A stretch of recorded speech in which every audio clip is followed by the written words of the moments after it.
Hello, my friend. Welcome to another Tuesday Talk.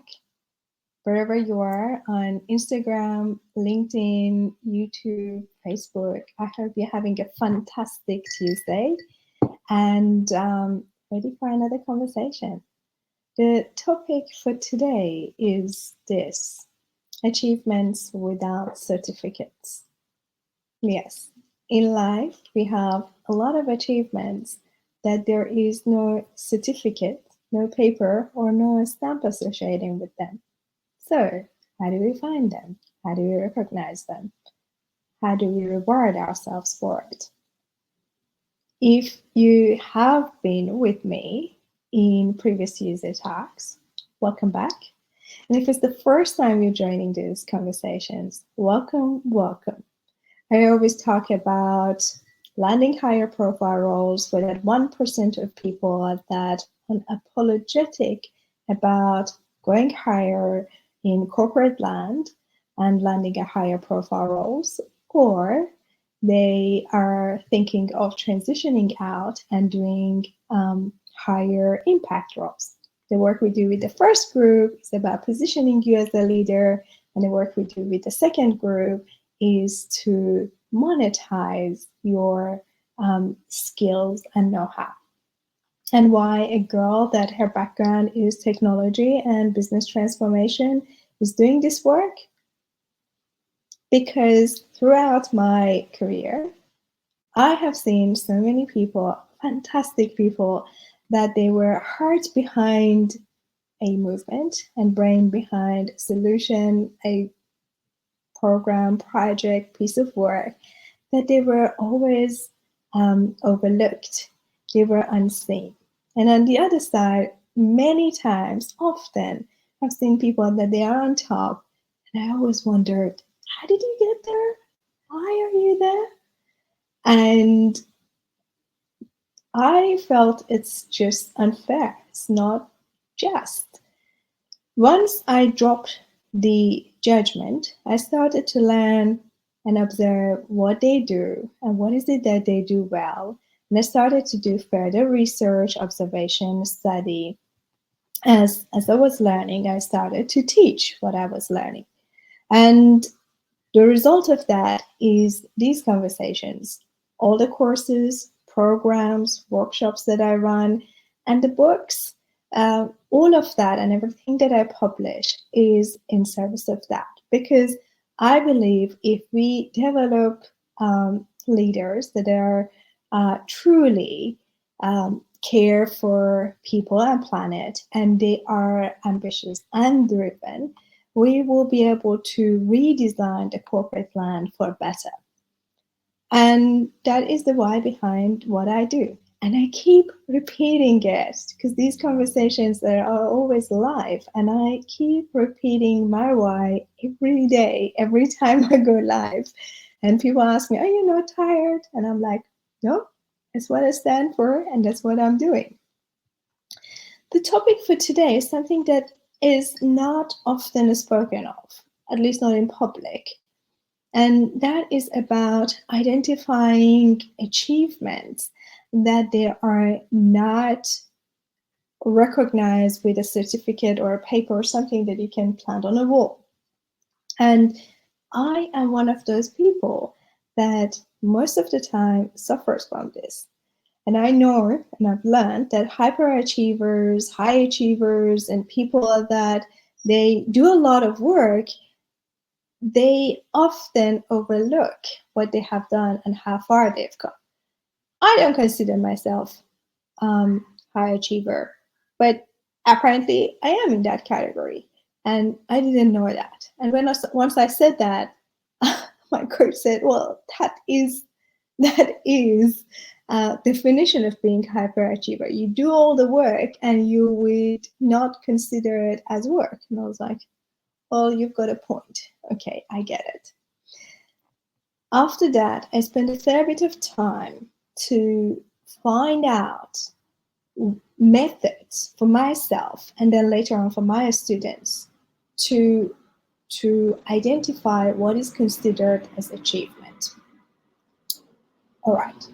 I'm going to go through a long list of items that are articulating scenarios that people that they are doing fantastic jobs and achieve something, not seeing it as an achievement, and then feeling all sort of feelings. And I'm going to go through the list. Then it starts with an entrepreneur that is running a successful business, but because doesn't have an MBA, believes that it's a fluke. A lot of my clients are business owners, and they don't believe that without having an MBA, you can run a successful business. They always feel it's a fluke. It just happened. They don't believe in their achievement, which is a result of their street smart and their perseverance and all the hard work. Another example. Self-taught professionals, web designers, data architects, graphic designers, product designers, people that they didn't go to school specifically for something, but they are doing a fantastic job. They always feel, oh, I'm underqualified, I'm not doing a fantastic job, I'm just one of the many. And the work is to find out and accept that you can be great in something and doing that and consider it as achievement, though you don't have specific education or training for it.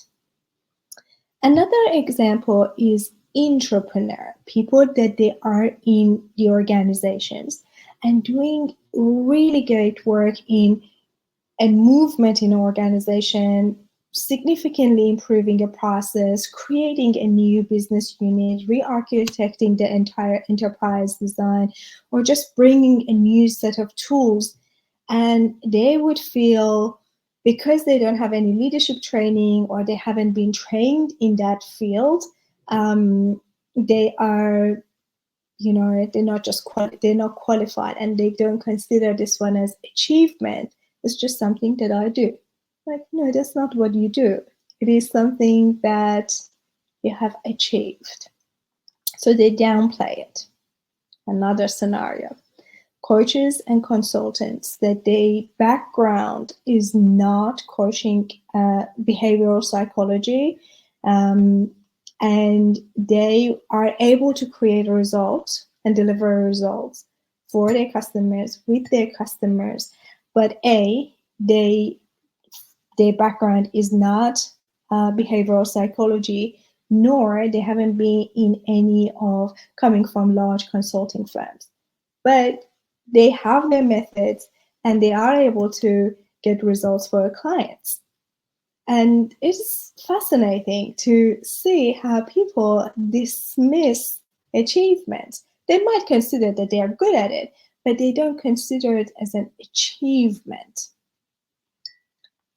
And the last one in the career one, before I go to the personal one, people that they changed their career. They pivoted from one line of work to something completely different. And people that at middle age, after they have spent 10, 15, 20 years in one area, they decide that, you know what, this is not me. I'm flogging a dead horse. I'm carrying myself, dragging myself every day to work. I'm not going to be doing this. I'm going to change direction completely.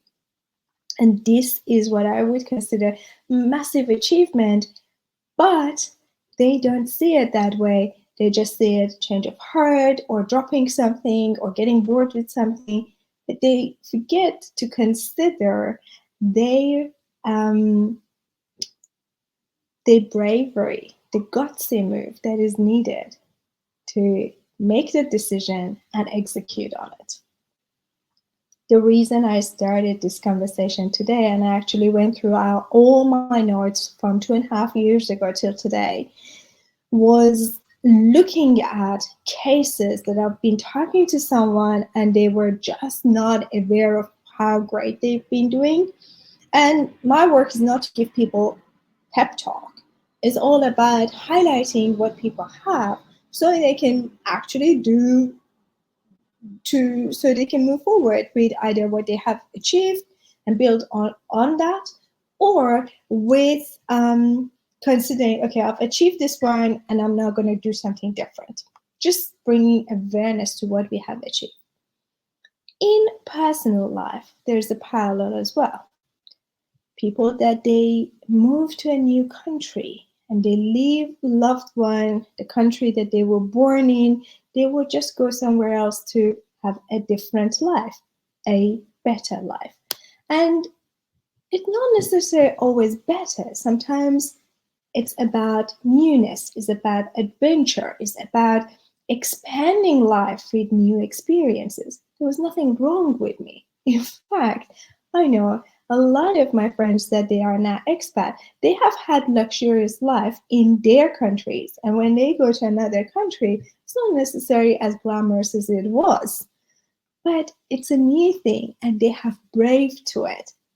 And that itself is an achievement. Another example, which is, I know in context of work is not so much considered achievement, but leaving a relationship that is no longer a happy or fulfilling marriage or relationship is also an achievement. Though from outside it looks Instagram worthy, everything is beautiful, and my spouse is the best one, but it's not making me happy, so I'm gonna leave.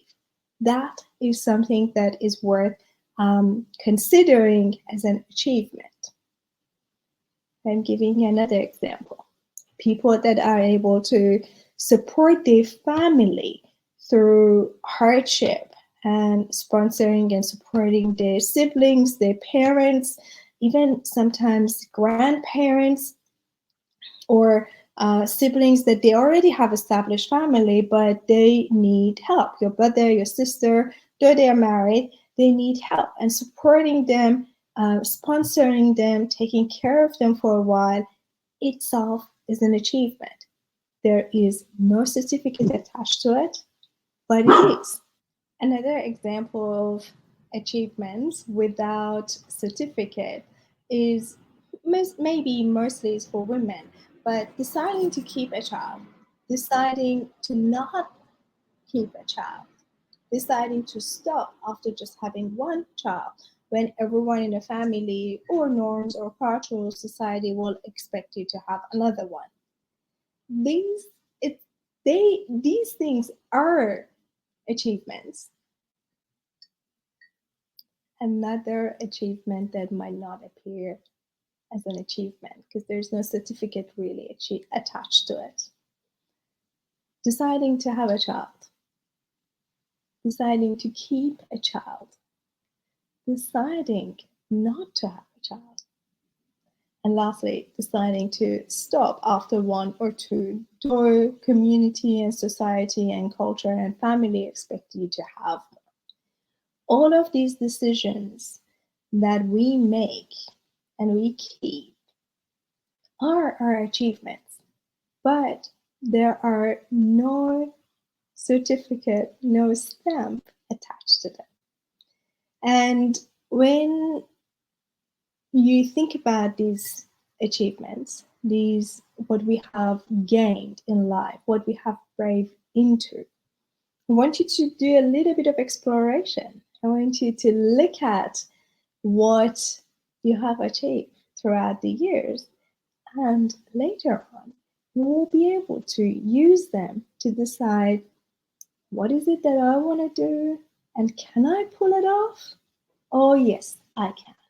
Because I previously have done this and this and this, and I've achieved this and this and this. The